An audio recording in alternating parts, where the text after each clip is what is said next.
سکھائیں گے۔ جو لوگ اللہ پر ایمان نہیں لاتے اور آخرت کا انکار کرتے ہیں، میں نے ان کا مذہب چھوڑ دیا ہے اور میں اپنے باپ دادا ابراہیم اور اسحاق اور یعقوب کے مذہب پر چلتا ہوں۔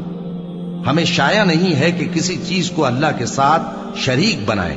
یہ اللہ کا فضل ہے ہم پر بھی اور لوگوں پر بھی، لیکن اکثر لوگ شکر نہیں کرتے۔ اے میرے قید خانے کے رفیقو، بھلا کئی جدا جدا آقا اچھے یا اللہ جو اکیلا ہے سب پر غالب ہے؟ جن چیزوں کی تم اللہ کے سوا پرستش کرتے ہو وہ صرف نام ہی نام ہیں جو تم نے اور تمہارے باپ دادا نے رکھ لیے ہیں۔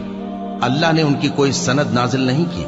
سن رکھو کہ اللہ کے سوا کسی کی حکومت نہیں ہے۔ اس نے ارشاد فرمایا ہے کہ اس کے سوا کسی کی عبادت نہ کرو، یہی سیدھا دین ہے، لیکن اکثر لوگ نہیں جانتے۔ اے میرے قید خانے کے رفیقو، تم میں سے ایک جو پہلا خواب بیان کرنے والا